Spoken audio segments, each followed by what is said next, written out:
The wagon jolted to a stop in front of a weathered cabin nestled against the Sierra Nevada foothills, and Tessa Aldridge clutched her carpetbag tighter as she peered through the dusty window at what was supposed to be her new home.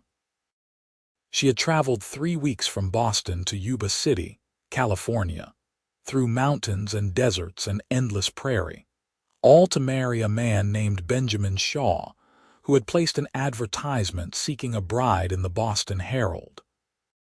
Except when she knocked on the heavy wooden door of the cabin in late May of 1872, the man who answered looked nothing like the description in the letters she had received, and the confusion in his storm-gray eyes told her immediately that something had gone terribly wrong. "Can I help you?" The man was massive, easily over 6 feet tall, with shoulders that seemed to fill the entire doorframe.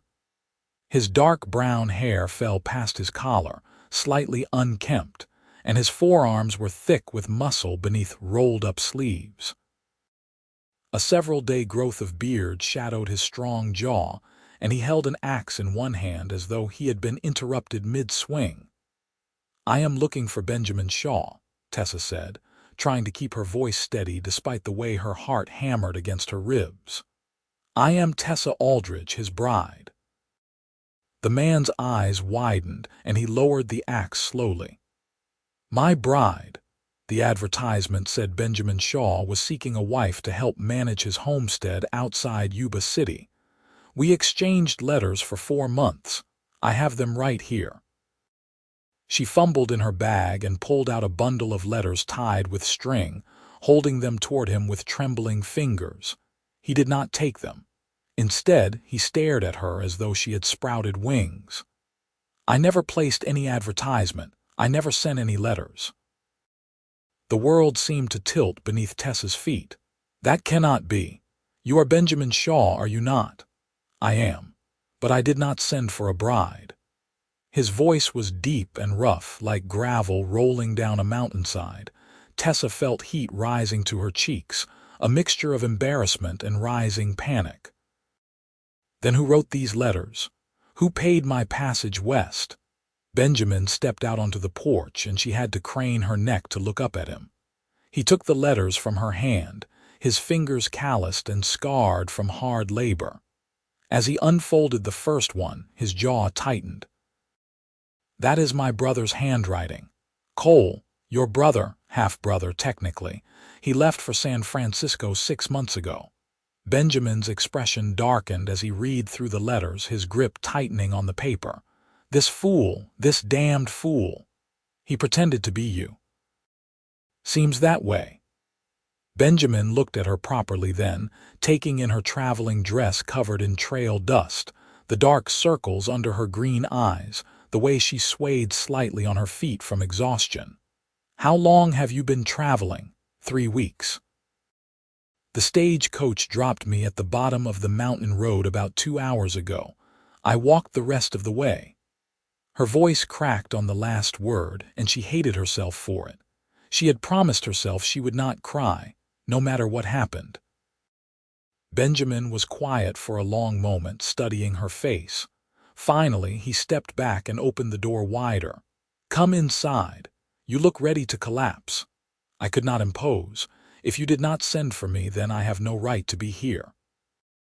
But even as she said the words, Tessa did not know where else she could go.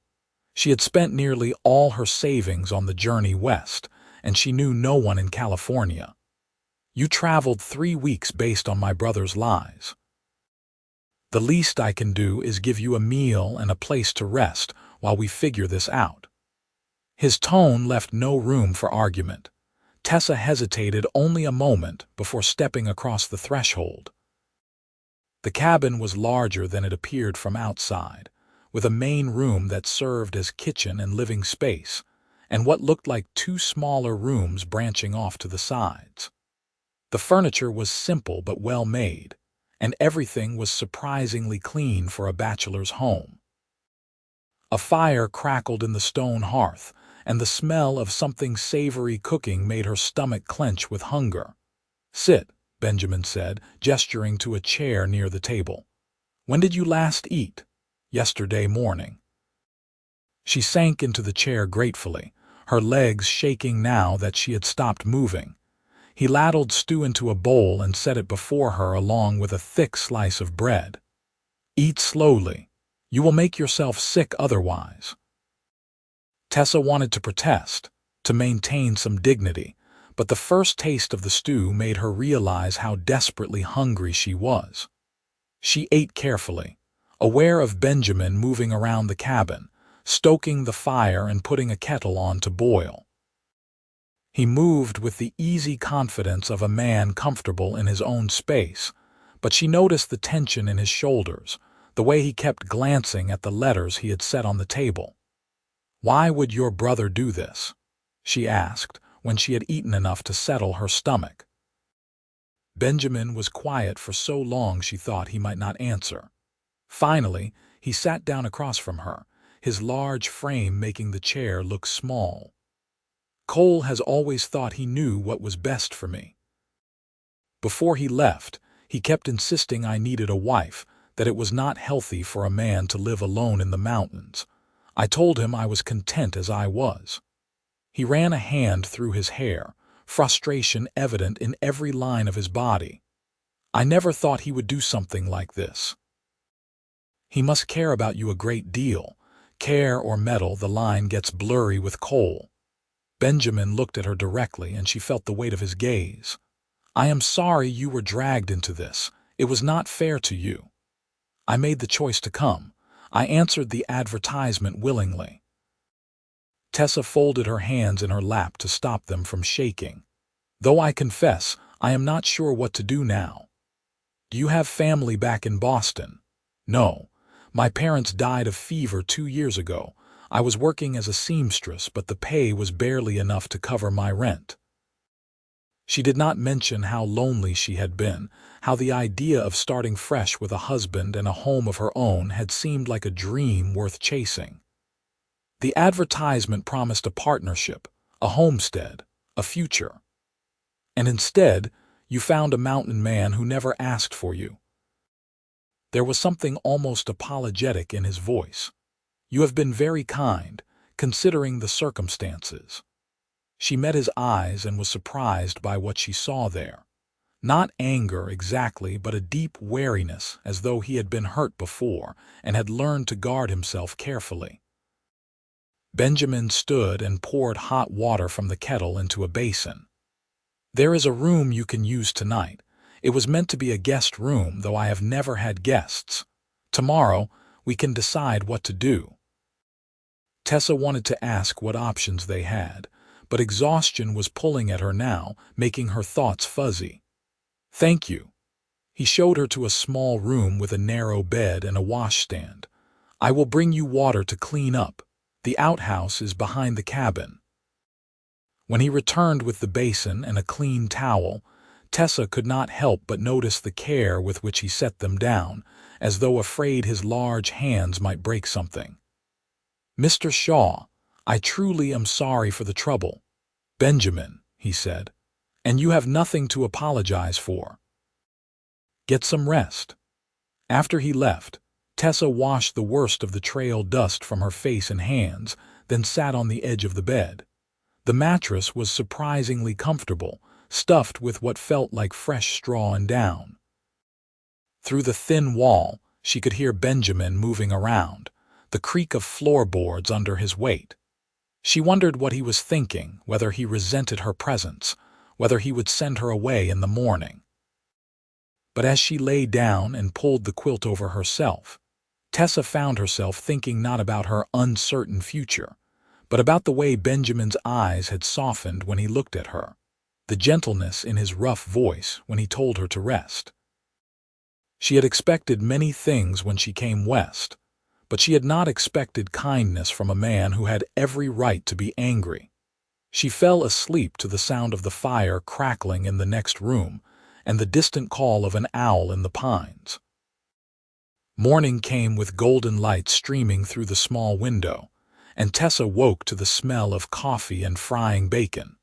For a moment, she could not remember where she was, and then it all came flooding back.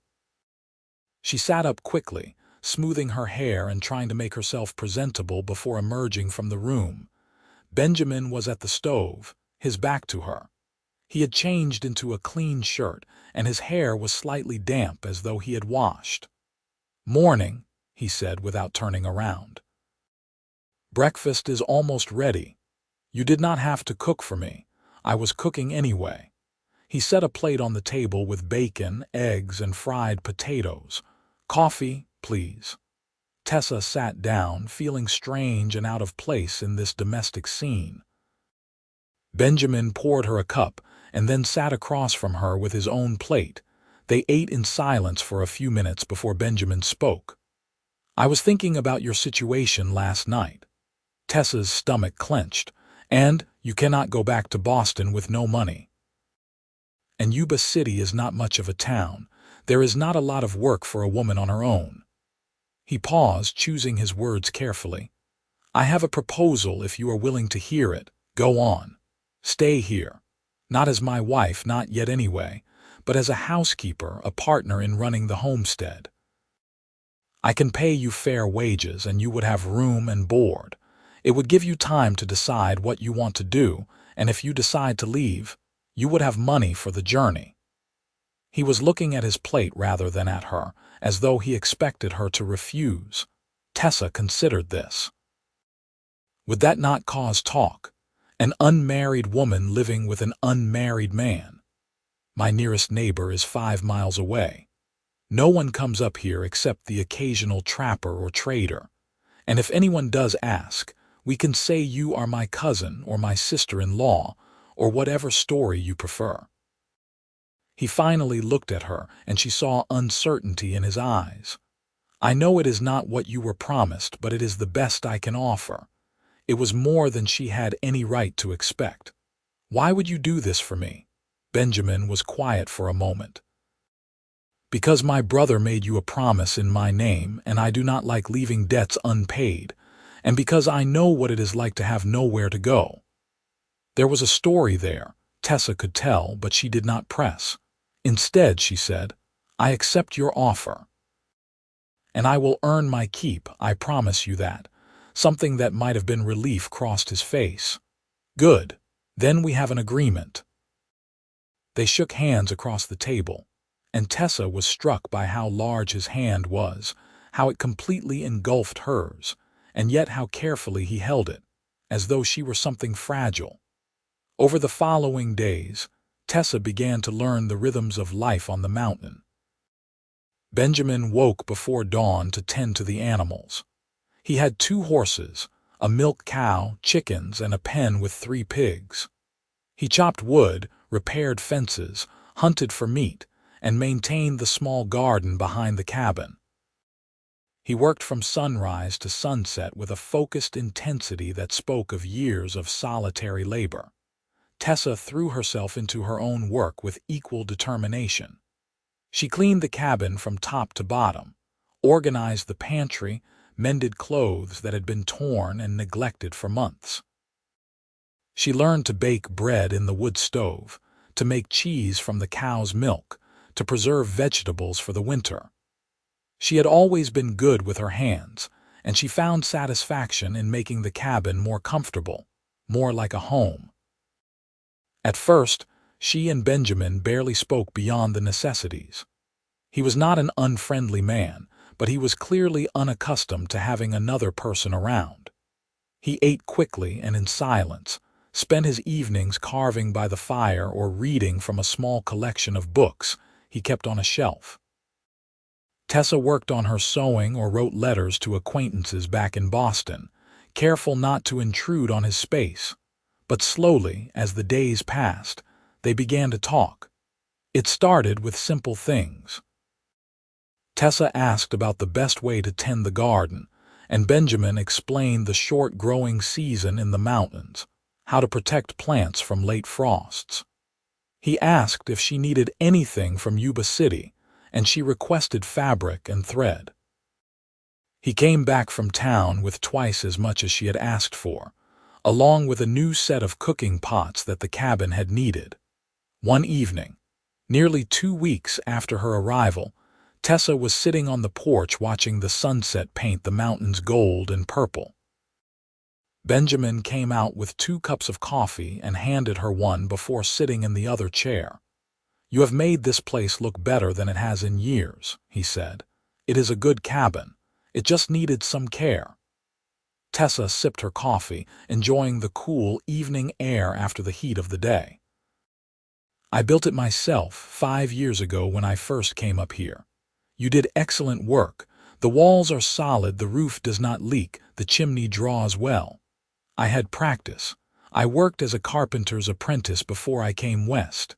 He was quiet for a moment. "After the war." Tessa glanced at him. She had suspected he was a veteran. He would have been the right age, and there was something in the way he carried himself, a vigilance that spoke of hard experience. "Were you with the Union?" "Yes. Enlisted in '63 when I turned 18, fought through to the end."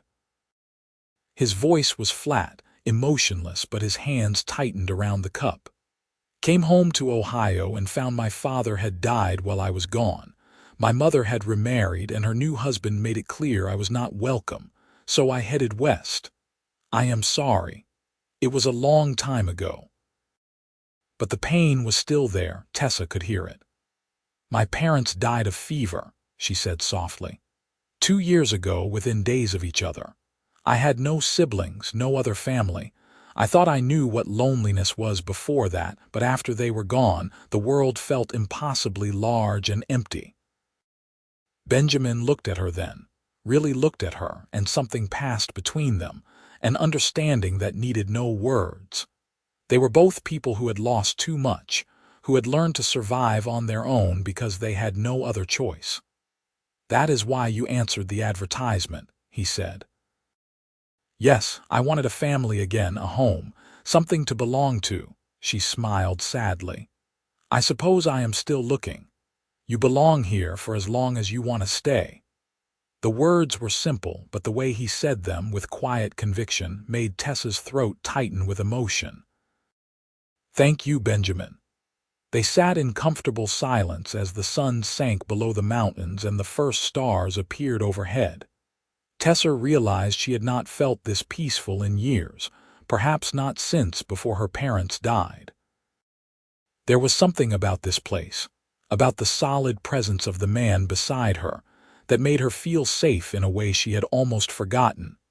As spring turned to summer, the mountain came alive with wildflowers, and the days grew longer. Tessa established a routine that complemented Benjamin's work. She rose early to gather eggs and milk the cow while he tended the horses. She prepared breakfast and packed him food for midday when he would be working far from the cabin. She spent her days maintaining the household, tending the garden, and taking on projects to improve their living situation. She made curtains for the windows from the fabric Benjamin had bought, sewed new shirts for him to replace the worn ones he had been mending with increasingly clumsy stitches. She noticed he was careful with his clothes, with everything he owned, the habits of a man who had learned to make do with little. When she presented him with the new shirts, he stared at them for a long moment before carefully folding them and putting them away, but not before she saw the flash of emotion in his eyes. Benjamin, for his part, seemed to anticipate her needs before she voiced them. He built her a proper clothesline and a bench for the garden where she could sit while weeding. He brought her fresh game, already cleaned and prepared, knowing she was still squeamish about butchering. He fixed the latch on her bedroom door without being asked, and reinforced the legs on the kitchen table that had started to wobble. They fell into an easy partnership, the kind that develops between people who work well together. But Tessa was increasingly aware of something else growing beneath the surface, a tension that had nothing to do with work and everything to do with the way her heart jumped when Benjamin walked into a room, the way she found herself watching him when she thought he would not notice. He was beautiful in a raw, elemental way that had nothing to do with conventional handsomeness. When he chopped wood, she could see the play of muscles beneath his shirt, the power in every swing of the axe. When he worked in the heat of the day and rolled up his sleeves, she noticed the scars on his forearms, the evidence of a hard life written on his skin. His hands were rough and calloused, but she had seen how gently he could handle delicate things, how carefully he picked the vegetables from the garden to avoid bruising them. And his eyes, those storm-gray eyes that had seemed so wary when she first arrived, had begun to warm when they looked at her. She caught him watching her sometimes when she was cooking or sewing, and the expression on his face made her breath catch. One hot afternoon in July, Tessa was in the garden picking beans when she heard a rider approaching. She stood, shading her eyes against the sun, and saw a man on horseback coming up the trail. He was well dressed for the mountains, with a clean hat and a vest that looked too fine for rough country. Benjamin emerged from the barn, and Tessa saw his whole body go rigid. Cole! The rider dismounted with a grin, but it faded when he saw the expression on Benjamin's face. "Brother, I thought I would come visit and see how you were doing. Did you?" Benjamin's voice was cold as winter. "And did you expect to find anyone else here?" Cole's eyes flicked to Tessa, and she saw recognition dawn on his face. "Ah, so she actually came. You have about 10 seconds to explain yourself before I throw you off my property. Now, Benjamin, do not be hasty. I did this for your own good. You cannot spend your whole life alone up here. That was my choice to make, not yours." Benjamin took a step toward his brother, and despite being roughly the same height, Cole took a step back. "You forged my name. You made promises in my name. You brought an innocent woman all the way across the country under false pretenses. I was trying to help you. Help me. You created a disaster and then disappeared to San Francisco, leaving me to clean up your mess." Benjamin's hands were clenched into fists, and Tessa could see the effort it took for him to keep them at his sides. "I sent you a bride," Cole protested. "A pretty one, too. You should be thanking me." That was apparently too much for Benjamin. He grabbed Cole by the vest and physically lifted him off the ground. "Do not talk about her that way. Do not talk to her. Do not even look at her. You have done enough damage. Benjamin, put me down. You are going to get back on your horse and ride away. And you are not coming back until you can apologize to Miss Aldridge for what you did." "Apologize? I am not apologizing for trying to improve your life." Benjamin shook him once, hard enough to rattle his teeth. "Then you are not coming back at all." He set Cole down and practically shoved him toward his horse. Cole stumbled, caught himself, and turned back with anger flashing in his eyes. "Fine. Be a hermit for the rest of your life. See if I care."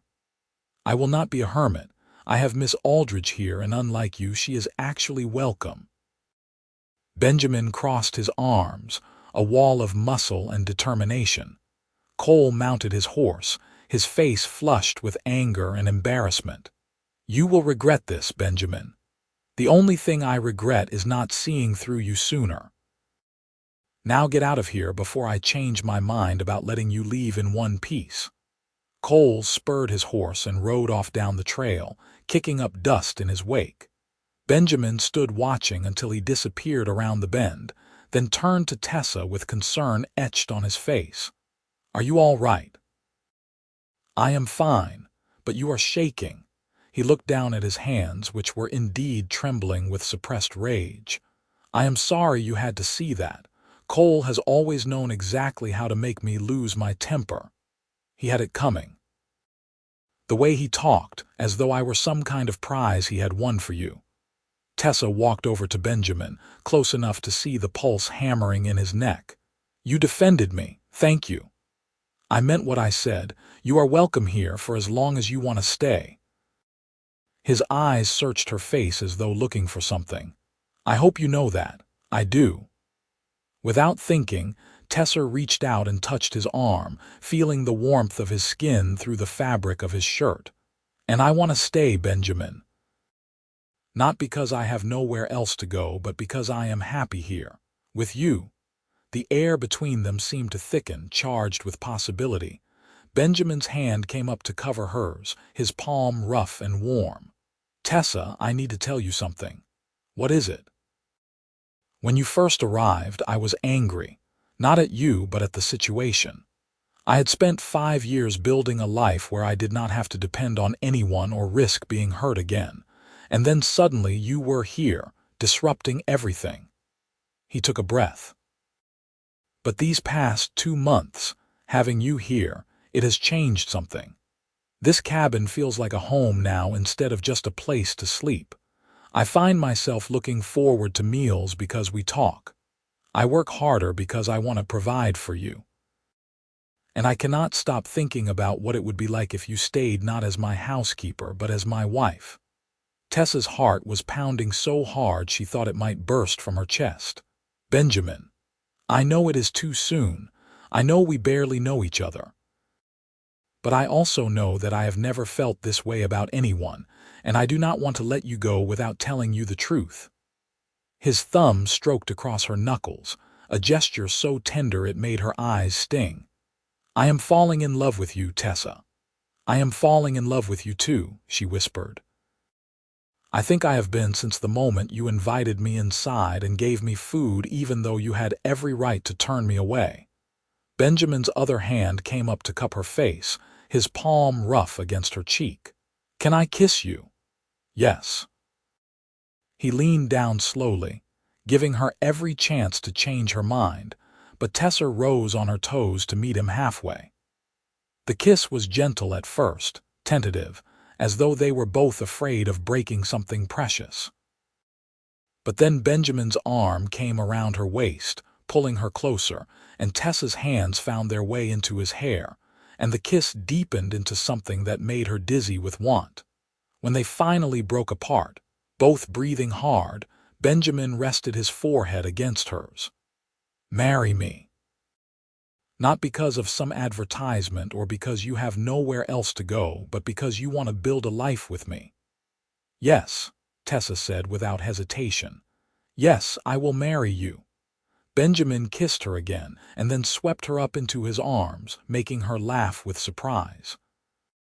"What are you doing, carrying my bride over the threshold?" He walked toward the cabin with her held securely against his chest. "I know we are not married yet, but I have been wanting to do this for weeks. You have been thinking about marrying me for weeks, longer if I am being honest." He set her down gently in the main room but kept his arms around her. "I tried to fight it, told myself it was just gratitude or loneliness or anything except what it really was.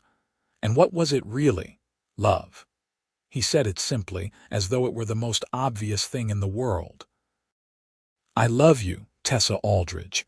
I love your kindness and your strength. I love the way you hum when you cook and the way you laugh at my terrible jokes. I love that you are not afraid of hard work and that you make this cabin feel warm. I love everything about you." Tessa felt tears spilling down her cheeks, but they were happy tears. "I love you too, Benjamin Shaw. I love your gentleness even though you are so strong. I love how you take care of everything around you, from the animals to the garden to me. I love that you are a man of your word and that you see me as a partner, not a burden. I love the life we have built together, and I cannot wait to make it official." They spent the rest of the afternoon making plans. Benjamin would ride to Yuba City the next day and arrange for the preacher to come up to the cabin. They would be married as soon as it could be arranged, with whatever neighbors could be gathered as witnesses. It would be a simple ceremony, but neither of them wanted anything elaborate. What mattered was the commitment they were making to each other. That evening, they sat on the porch as they had so many times before, but now Tessa was tucked against Benjamin's side, his arm around her shoulders. The sun was setting in a blaze of orange and gold, and the air smelled of pine and wildflowers. "I never thought I would be grateful to Cole for anything," Benjamin said, "but I suppose I owe him thanks for bringing you into my life, even if it was in the most meddling, irresponsible way possible. Will you make peace with him? Eventually. But he owes you an apology first, and I will not forgive him until he gives you one properly. Benjamin pressed a kiss to the top of her head. You deserve respect, and I will make sure everyone, including my foolish brother, treats you with it. Tessa smiled and snuggled closer. You are very protective of me. Get used to it. I protect what I love. I like that about you. They sat in comfortable silence until the stars came out, and then Benjamin walked Tessa to her bedroom door. He kissed her goodnight with a restraint that made her respect him even more, even though part of her wanted to pull him into the room and not let him leave. But they had agreed to do things properly, and she knew Benjamin was a man who would honor that agreement no matter how much he might want otherwise. Sleep well, my love, he murmured against her lips. You too. But Tessa lay awake long into the night, too excited and happy to sleep. She was going to marry Benjamin Shaw, the mountain man who had kept her when he had every right to send her away. The man who had defended her honor, who made her feel cherished and safe. The man she loved with an intensity that still surprised her. Life had taken her on a strange journey, from the grief of losing her parents to the loneliness of Boston to the long trip west based on a lie. But somehow, all of it had led her to this cabin in the mountains, to this man who was everything she had never known she needed. And for the first time since her parents died, Tessa felt like she was exactly where she belonged. The next morning, Benjamin left for Yuba City before dawn. Tessa spent the day in a flurry of preparations, cleaning the cabin even more thoroughly, planning what food they would serve after the ceremony, and going through her limited wardrobe to decide what to wear. She had a dress she had been saving, pale blue with delicate embroidery at the collar and cuffs, and she spent the afternoon pressing it carefully and making sure every button was secure. Benjamin returned in the late afternoon with good news. The preacher would come up in 3 days, and he had invited their nearest neighbors, the Murphy family, who lived 5 miles to the east.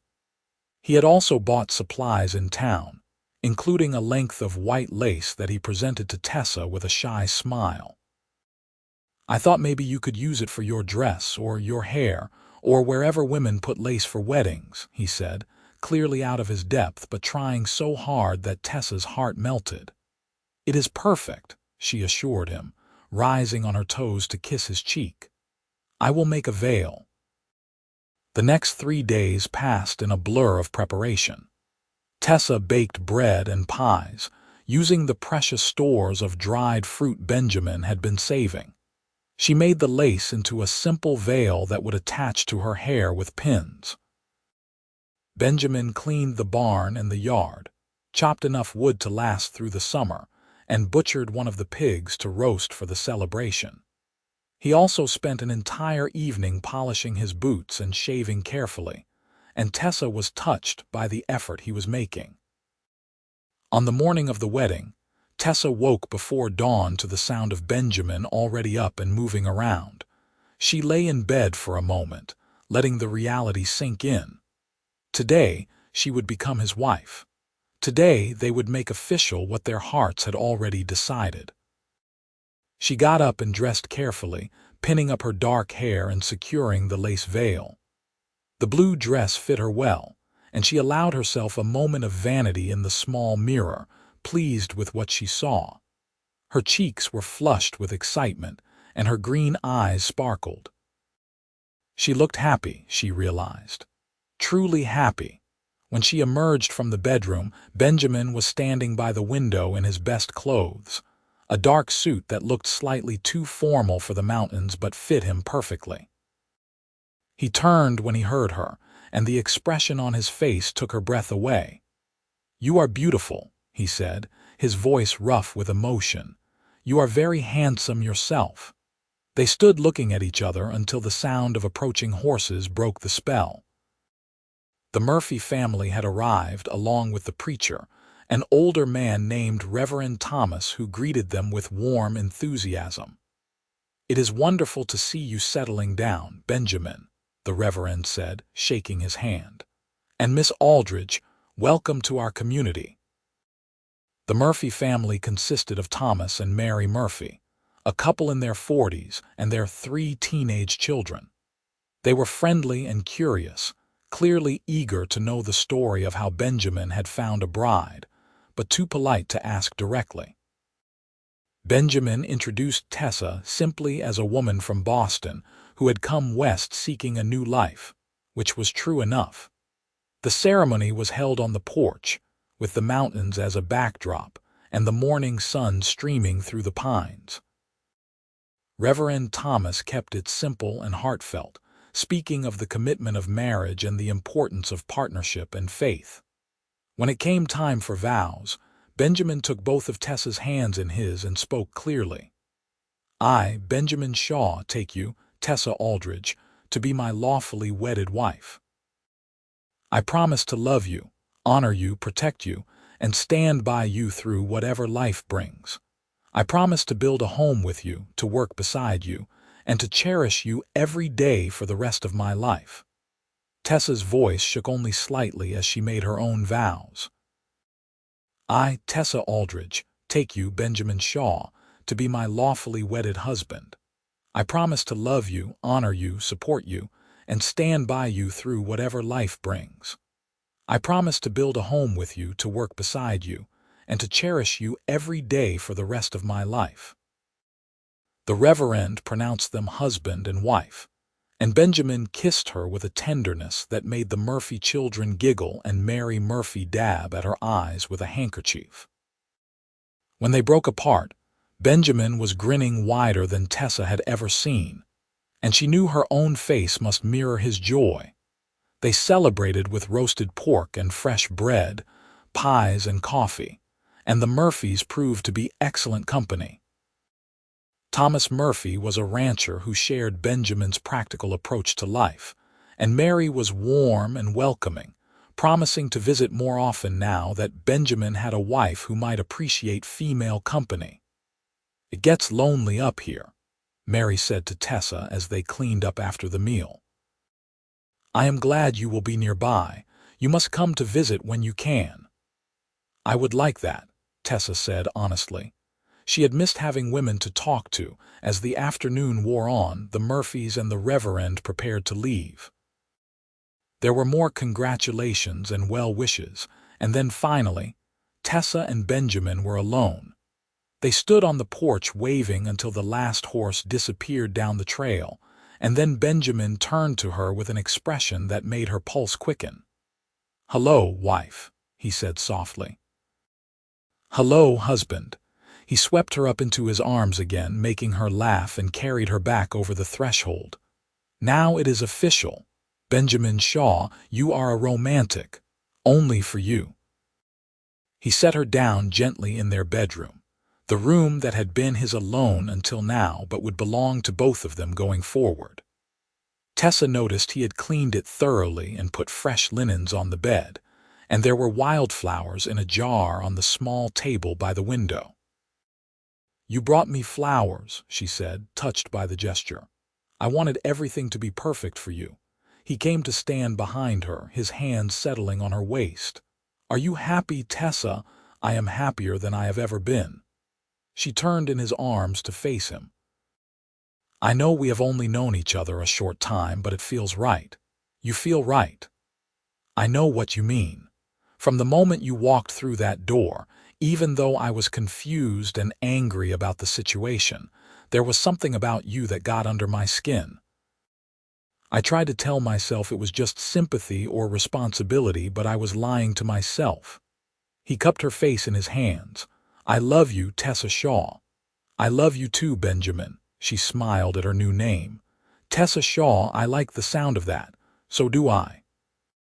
He kissed her then, and it was different from their earlier kisses. This one held promise and permission, the knowledge that they belonged to each other now in every way.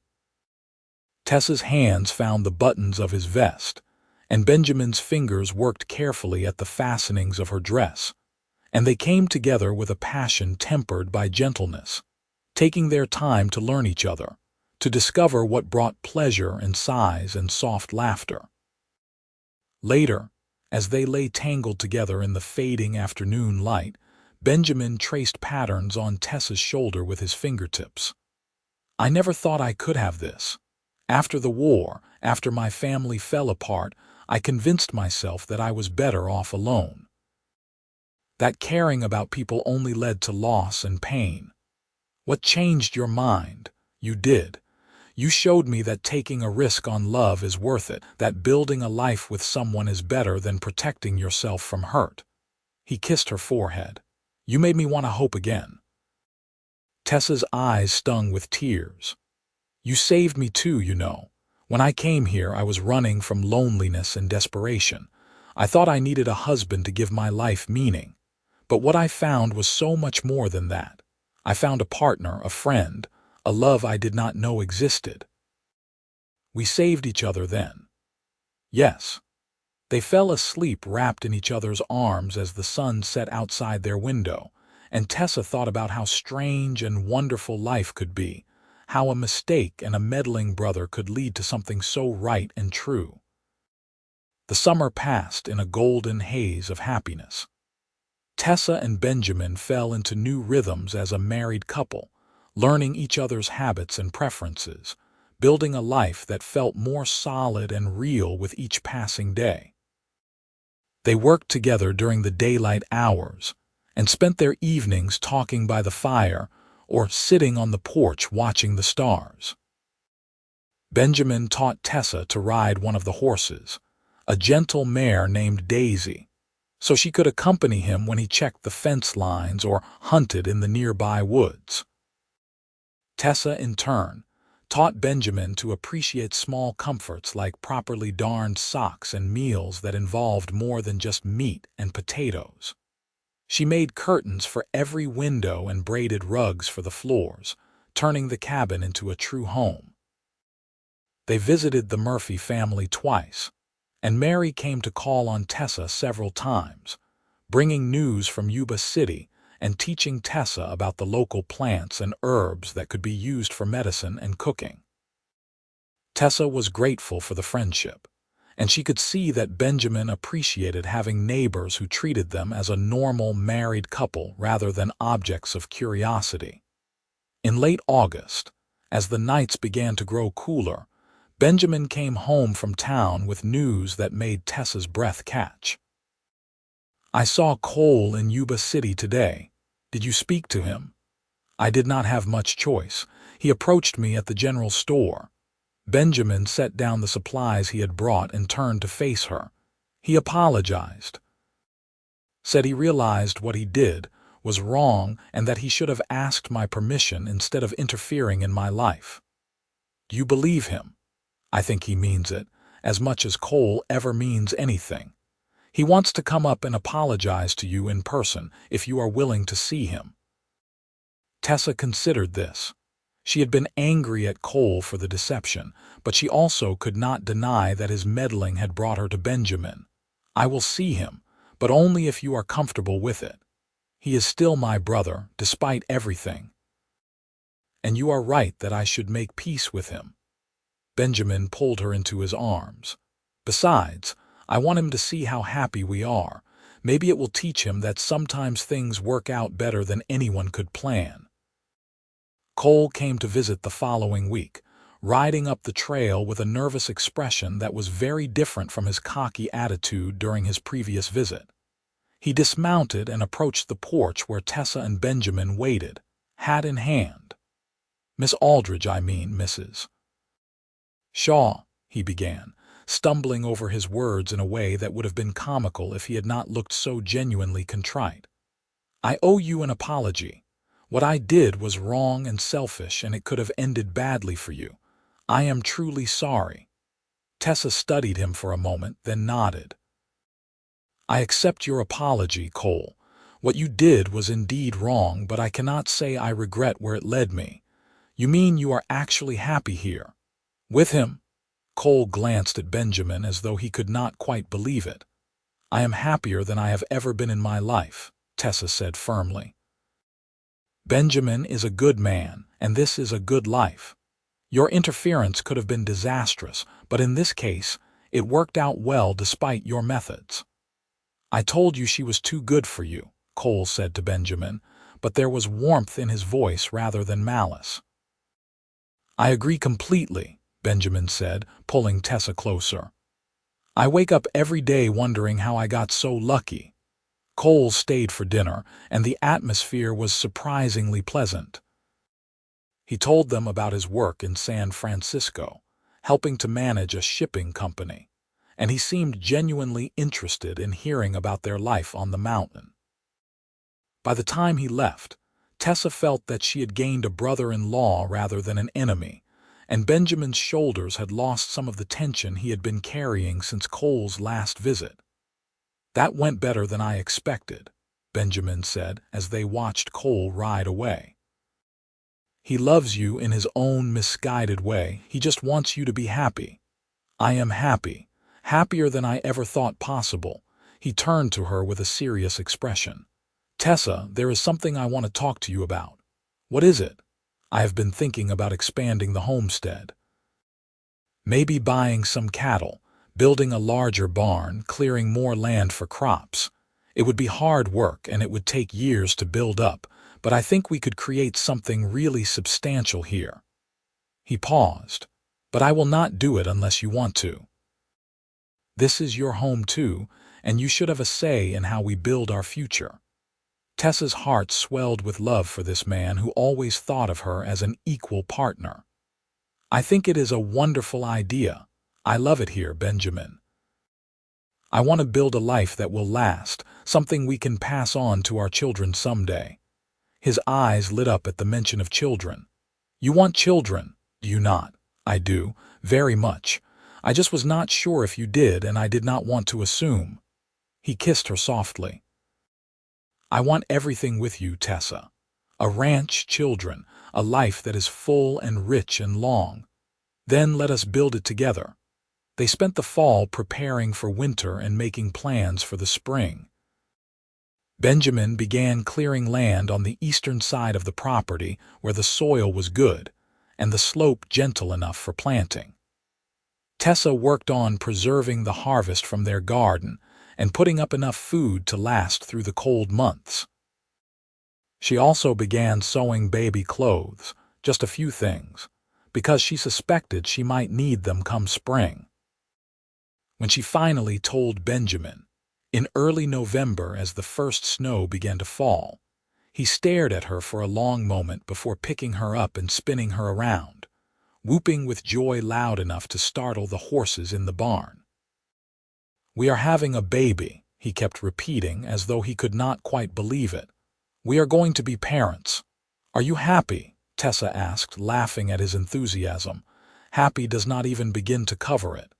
He set her down gently, then immediately looked concerned. "Should you be on your feet? Do you need to rest? What can I do?" "I am fine, Benjamin. Women have babies all the time. But you are not just any woman. You are my wife, and this is our child." His hand settled protectively over her still flat stomach. "I am going to take such good care of both of you." He was true to his word. As winter set in and Tessa's pregnancy progressed, Benjamin became almost absurdly protective. He insisted on doing all the heavy work, would not let her lift anything heavier than a basket of mending, and brought her breakfast in bed every morning even though she told him it was unnecessary. But Tessa loved his attentiveness, the way his face lit up whenever he looked at her, the way he talked to her growing belly when he thought she was asleep. Mary Murphy came to visit whenever the weather allowed, bringing advice and baby clothes her own children had outgrown. She promised to be there when the baby came, and her calm confidence helped ease some of Tessa's nervousness about childbirth. Winter in the mountains was harsh but beautiful. The snow piled high around the cabin, and there were days when they could not venture outside at all. But Tessa did not mind being snowbound with Benjamin. They spent long evenings by the fire, Benjamin reading aloud while Tessa sewed, or simply talking about their dreams for the future. "I want at least 3 children," Benjamin said one night, his hand resting on her rounded belly. "Maybe 4. "Let us see how this one goes before we plan the whole family," Tessa said with a laugh. "Fair enough. But I like the idea of this cabin full of children, of teaching them to work the land and care for the animals, of watching them grow up strong and happy. What if they are all girls? Then we will have a ranch run by strong women. I have no objection to that." He kissed her temple. "Though I admit I would like at least one son to carry on the Shaw name. We will take what we are given and be grateful for it." "That is true." He was quiet for a moment. "Are you scared?" "About the birth, a little," Tessa admitted. "But I trust Mary to help me through it, and I trust you to be there for me." "I will be. Every moment, I promise." Spring came slowly to the mountains, the snow melting in patches to reveal the earth beneath.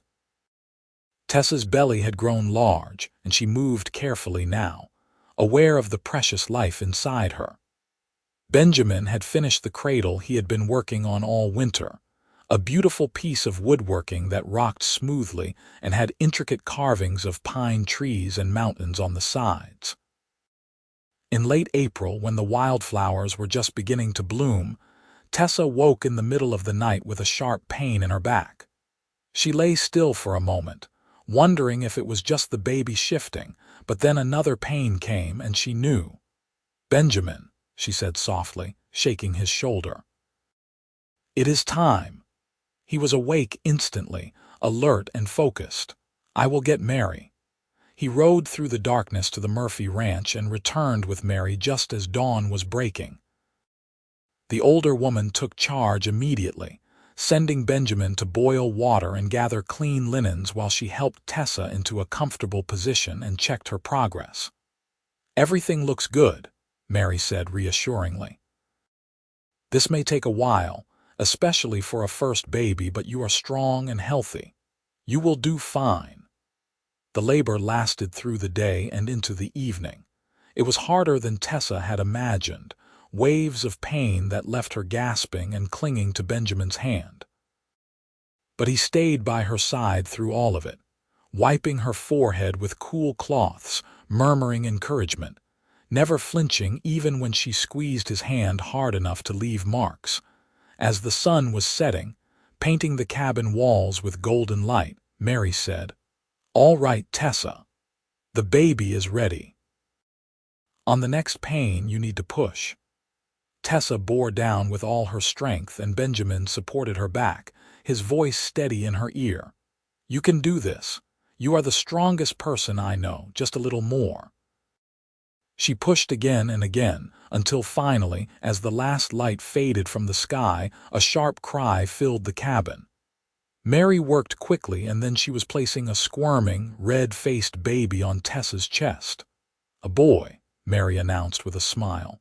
"A healthy baby boy."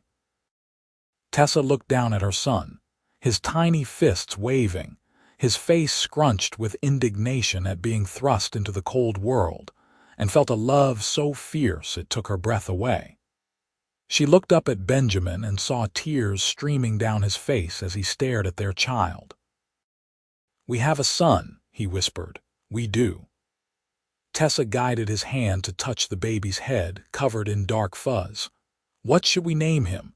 Benjamin was quiet for a moment, looking at his son with wonder. "What about Thomas after your father, with the middle name James after mine?" "Thomas James Shaw." Tessa tested the name and smiled. "It is perfect." Mary helped clean the baby and get him nursing while Benjamin tended to Tessa, bringing her water and food and making sure she was comfortable. Once mother and baby were settled, Mary gathered her things to leave. "You did wonderfully," she told Tessa. "Both of you. Send Benjamin if you need anything, but I think you will be just fine." After she left, Tessa and Benjamin sat together in the bed, the baby sleeping between them. Benjamin could not stop touching his son, marveling at his tiny fingers and toes, the way he made little snuffling sounds in his sleep. "I cannot believe he is real," Benjamin said. "That we made him. He is real and he is ours." Tessa leaned against her husband's shoulder, exhausted but happier than she could express. "We are a family now. We have been a family since the day you agreed to marry me, but this is something beyond what I ever dreamed." He kissed her forehead gently. "Thank you for giving me this, Tessa. For giving me everything. We gave it to each other." They sat in peaceful silence, watching their son sleep, and Tessa thought about the strange journey that had brought her here. If someone had told her a year ago that she would be living in a cabin in the mountains, married to a man she had never met, with a newborn baby in her arms, she would never have believed it. But life had a way of surprising you, of taking wrong turns that led to exactly where you needed to be. The months after Thomas's birth were a blur of sleepless nights and endless feedings, but Tessa had never been happier. Benjamin was an attentive father, walking the floor with Thomas when he fussed, changing diapers without complaint, and singing off-key lullabies that somehow always worked. He balanced his work on the homestead with helping Tessa, never making her feel as though she had to manage everything alone. As Thomas grew from a tiny infant into a robust baby with his father's gray eyes and his mother's dark hair, the homestead grew as well. Benjamin bought a small herd of cattle and built the larger barn he had planned. They cleared more land and planted wheat along with their vegetables. The work was hard, but they thrived on it, building something substantial together. Cole came to visit when Thomas was 6 months old and was surprisingly smitten with his nephew. "He looks like you," he told Benjamin, holding the baby awkwardly but with genuine affection. "Poor kid." "He is perfect," Benjamin said firmly, taking his son back. "Just like his mother." Cole stayed for several days, and Tessa was pleased to see the brothers rebuilding their relationship. They would never agree on everything, but there was real affection between them now, the kind that came from forgiveness and shared history. "You did good, brother," Cole said before he left. "I know I caused you grief with my meddling, but I am glad it worked out the way it did." "So am I," Benjamin admitted, "though if you ever forge my name again, I will throw you off a mountain." "Fair enough." The years passed in a rhythm of seasons and growth. Thomas learned to walk and talk, shadowing his father around the homestead, eager to help with every task. When he was 2, Tessa became pregnant again, and this time the labor was shorter, producing a daughter they named Rose after Tessa's mother. 2 years after that came another son, Henry, with a disposition so cheerful that he smiled even in his sleep. The cabin grew too, with Benjamin adding 2 more rooms to accommodate their expanding family. The homestead prospered, the cattle herd increasing, the fields producing good yields. They hired occasional help during harvest season, and Benjamin's reputation as a fair employer and skilled rancher spread through the region. Tessa watched her children grow with pride and love. Thomas was serious and hardworking like his father, always trying to prove himself capable of any task. Rose was clever and curious, asking endless questions about everything she saw. Henry was the heart of the family, spreading joy wherever he went with his infectious laughter. On their 5th wedding anniversary, Benjamin surprised Tessa by taking her on a picnic to a high meadow overlooking the valley. They left the children with Mary Murphy for the afternoon and rode up together, Tessa on Daisy and Benjamin on his big gelding, Smoke. The meadow was carpeted with wildflowers, and they spread a blanket in the sunshine and ate the food Tessa had packed. After they finished, they lay side by side looking up at the clouds, holding hands like young lovers. "You ever regret it?" Benjamin asked. "Staying here, living this life instead of something easier? Never, not for a single moment." Tessa rolled onto her side to look at him, This is everything I ever wanted, even when I did not know I wanted it. You, our children, this land. It is more than I ever dreamed. I feel the same way." He pulled her close, kissing her with the passion that had never faded despite the years and the children and the hard work. "You made me believe in happiness again, Tessa. You gave me a reason to hope and dream and build. I love you more now than the day I married you, and I will love you more with every year that passes. I love you too, Benjamin Shaw, my mountain man who never sent for me but kept me anyway. Best decision I ever made." They made love there in the meadow, surrounded by wildflowers and birdsong, and afterward they talked about their dreams for the future. Benjamin wanted to buy more land to the north, to expand the ranch for their sons to inherit.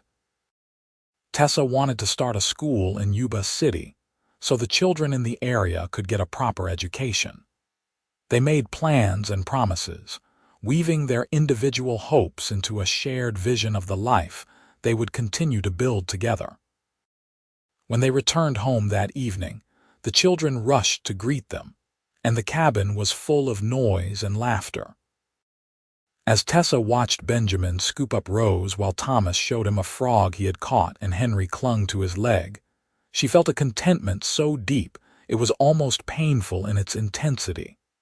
This was what she had been searching for when she answered that advertisement so many years ago. Not just a husband or a home, but a family, a purpose, a love that grew stronger with each passing day.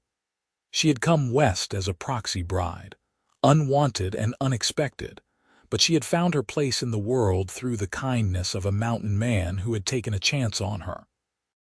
The years continued to pass, marked by birthdays and holidays, by seasons of planting and harvest, by the small joys and occasional sorrows that made up a life. Thomas grew into a young man as strong and capable as his father, taking on more responsibility on the ranch. Rose developed a love of learning and books, and true to her promise, Tessa helped establish a small school in Yuba City, where Rose eventually became a teacher. Henry proved to have a gift with animals, able to gentle even the most skittish horse with patience and soft words. When Tessa was 35, she gave birth to one more child, another daughter they named Grace. Benjamin had worried about her through the pregnancy, both of them being older, but the birth went smoothly, and Grace proved to be a delightful surprise, a bright spark who kept them all young. Cole visited regularly, never remarrying but doting on his nieces and nephews with an enthusiasm that made up for his lack of children of his own. He and Benjamin had long since put their old conflicts behind them, and Tessa was glad to see them enjoying each other's company. The homestead continued to grow and prosper. They built a larger house to replace the original cabin, though Benjamin insisted on preserving the old structure, turning it into a barn for storing tools and equipment. "That is where our life together began," he said. "I am not tearing it down." Mary and Thomas Murphy became like family, their children growing up alongside the Shaw children, the two homesteads supporting each other through good times and bad. When Thomas Murphy died suddenly of a heart condition, Benjamin helped Mary keep the ranch running until her oldest son was ready to take over. When a harsh winter killed half their cattle, the Murphys shared their hay stores to help the Shaw herd survive. This was what community meant, Tessa learned. Not just proximity, but genuine care and support, the kind that sustained people through the hardships of frontier life. As Tessa reached her 40th year, she sometimes paused in her work to marvel at how different her life had become from what she had imagined as a young woman in Boston. She had thought she wanted comfort and security, a small, predictable life in a city where she knew the rules. Instead, she had found adventure and challenge, a life that demanded everything she had to give and rewarded her with riches that could not be measured in money. She had grown strong from the work, her hands as calloused as any rancher's wife, her body lean and capable. She could birth a calf, mend a fence, shoot a rifle to scare off predators, and ride for hours without tiring. She had learned the language of the land, reading the signs of weather in the clouds and the behavior of animals, knowing when to plant and when to harvest by the rhythms of the seasons. But more than any practical skills, she had learned what it meant to be truly loved and to love in return. Benjamin was her partner in every sense of the word, sharing both the burdens and the joys of their life. They made decisions together, worked side by side, and at the end of each day, no matter how tired they were, they still found time to sit together and talk, to maintain the connection that had been forged in those early months when a proxy bride had arrived at a mountain man's door. On their 20th wedding anniversary, the entire family gathered for a celebration. Thomas was 21 now, engaged to a sweet girl from Yuba City named Sarah. Rose was 19, teaching at the school and courting a young lawyer who had recently moved to town. Henry, at 17, was already running a successful horse breeding operation on a portion of the ranch, and Grace, at 5, was the darling of the family, spoiled by everyone, but somehow remaining unspoiled in nature. Cole came up from San Francisco with gifts for everyone, and the Murphy family joined them for a feast that lasted well into the evening.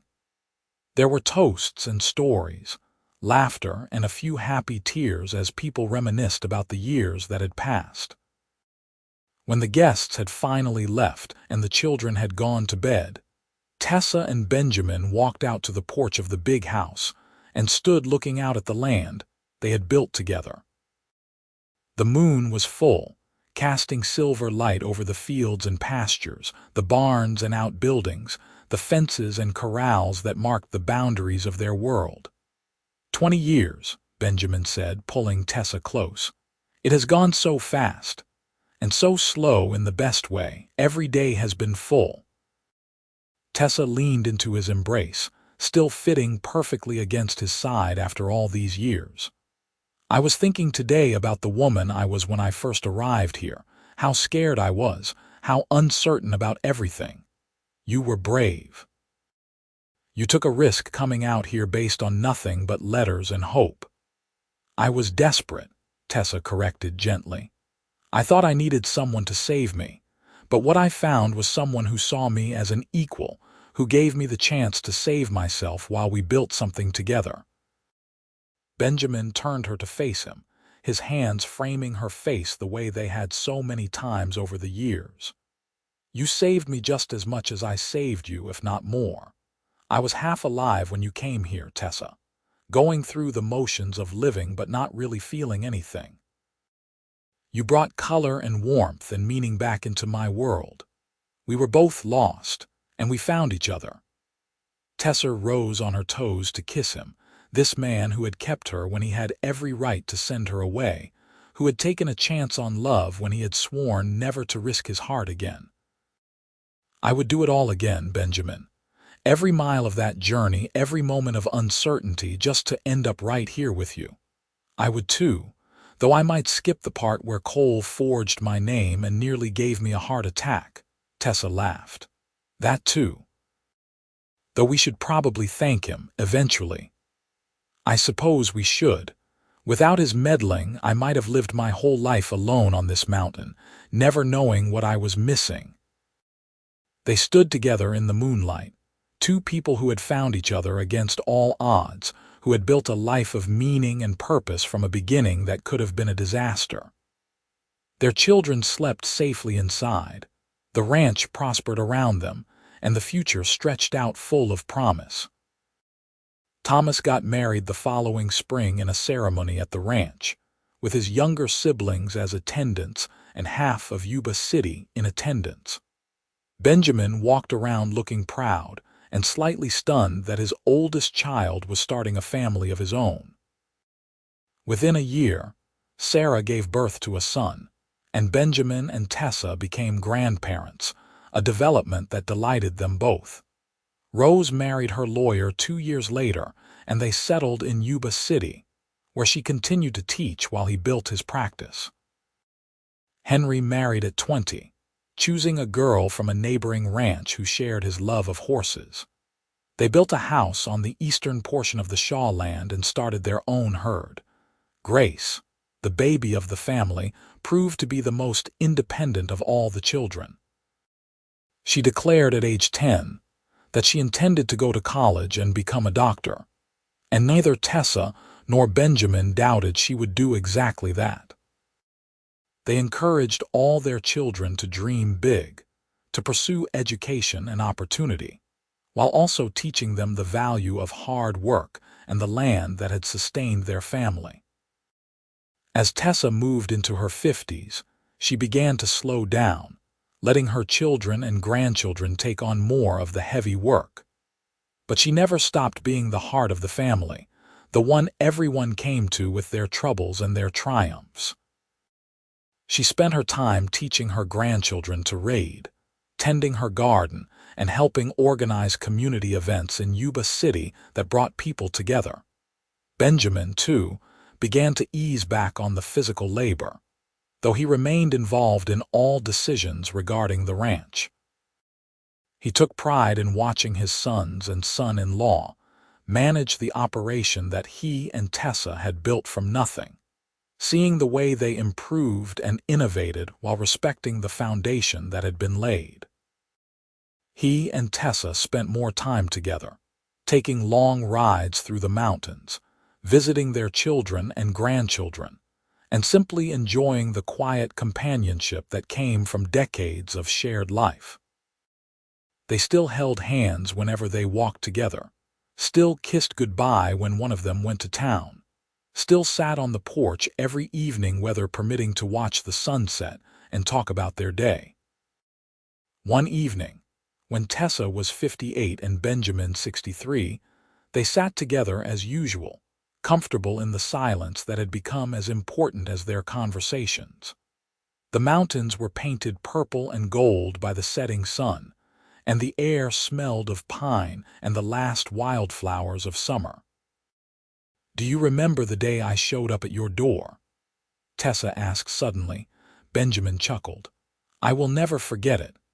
You were covered in trail dust, exhausted, determined not to cry even though your whole world had just been turned upside down.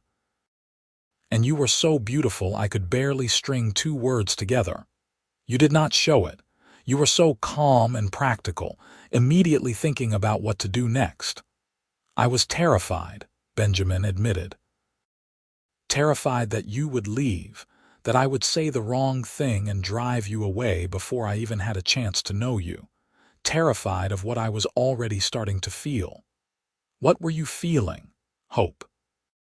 For the first time in years, I felt hope that my life could be more than just work and solitude, that I could have someone to share it with, to build something meaningful with." He took her hand, his thumb stroking across her knuckles in a gesture that had become as natural as breathing. "And then when you stayed, when you agreed to marry me, I made myself a promise that I would spend every day making sure you never regretted that choice. I have never regretted it, not for one moment. You have given me everything I ever wanted and so much more than I knew to want."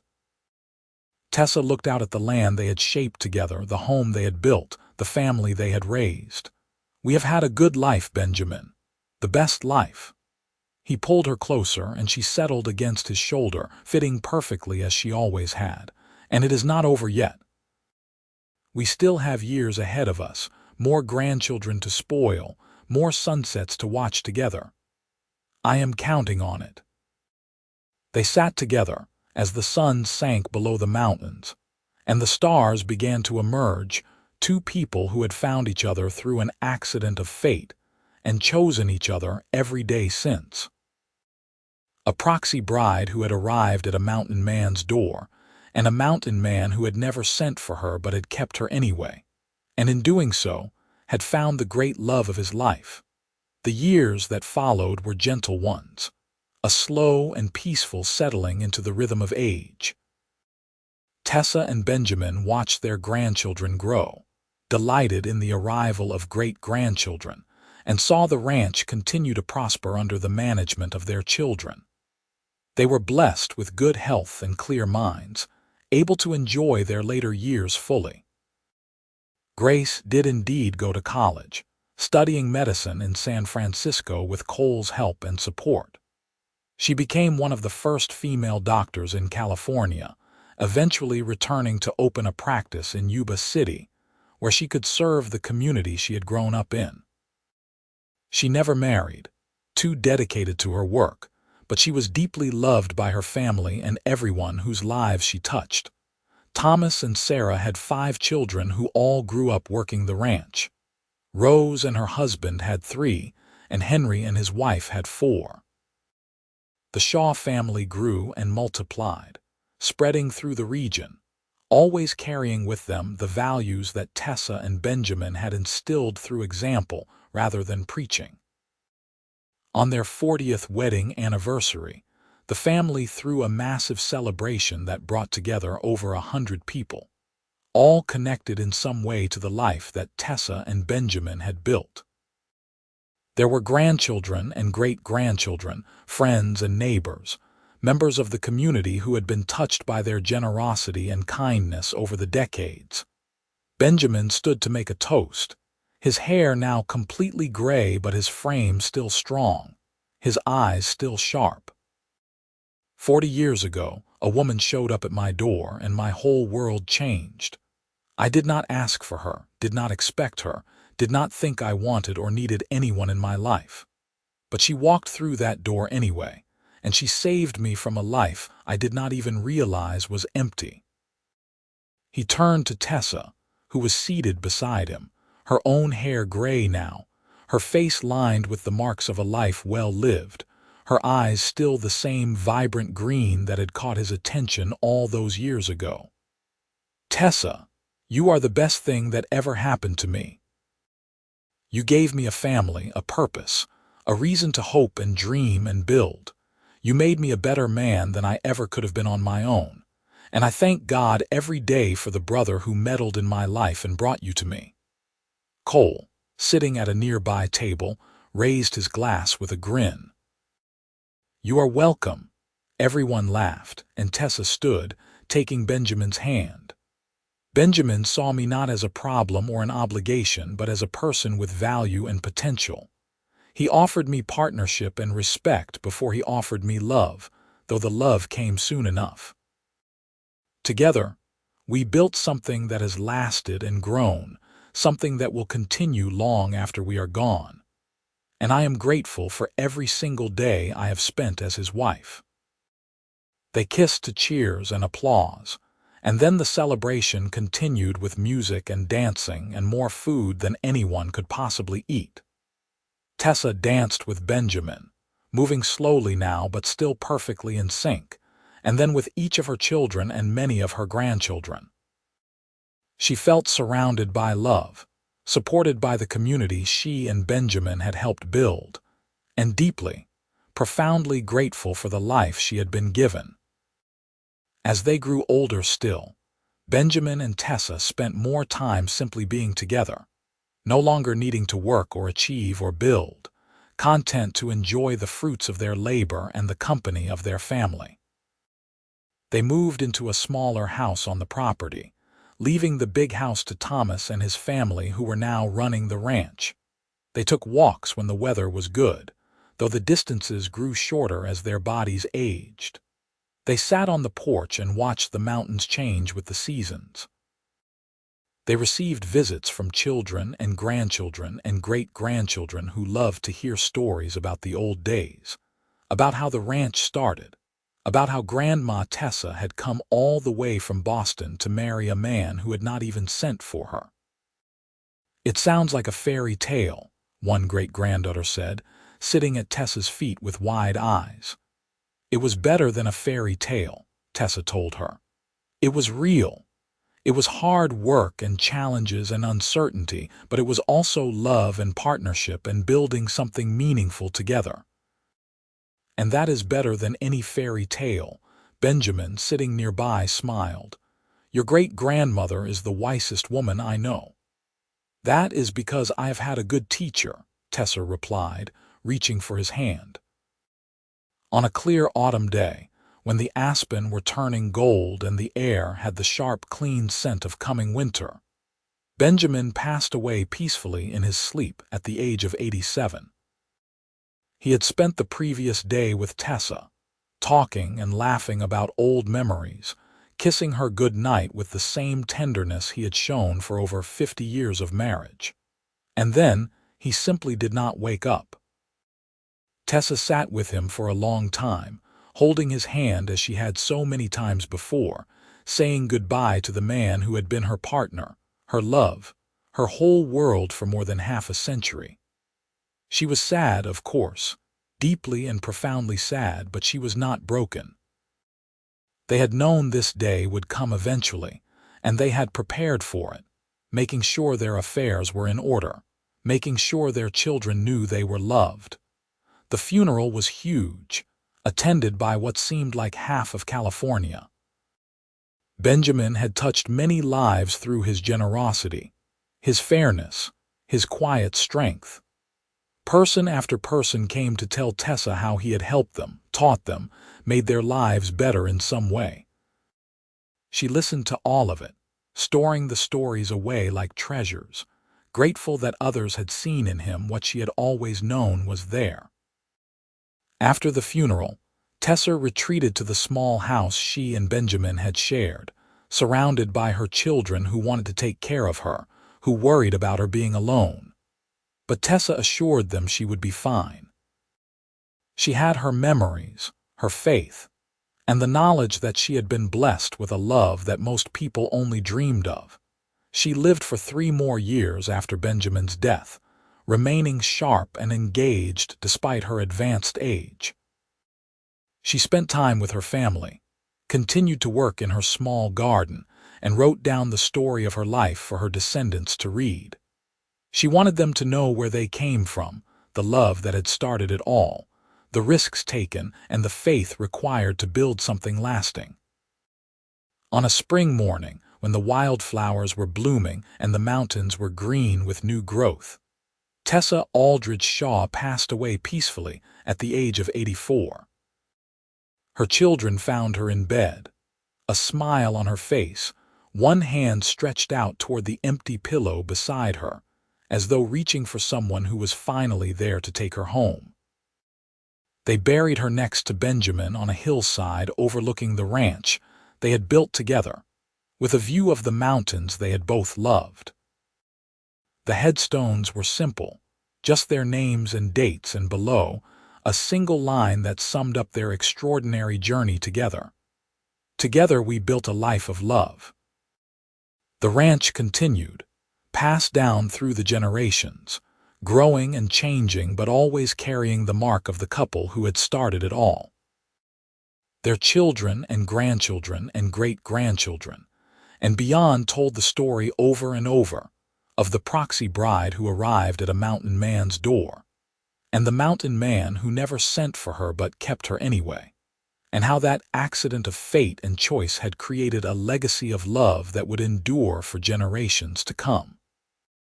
Their story became a legend in Yuba City and beyond, told as an example of how the best things in life often come when you least expect them, how love can bloom in the most unlikely circumstances, and how 2 people who choose each other and commit to building a life together can create something that lasts far beyond their own years. The Proxy bride and the mountain man who became the foundation of a family, a legacy, and a love story for the ages.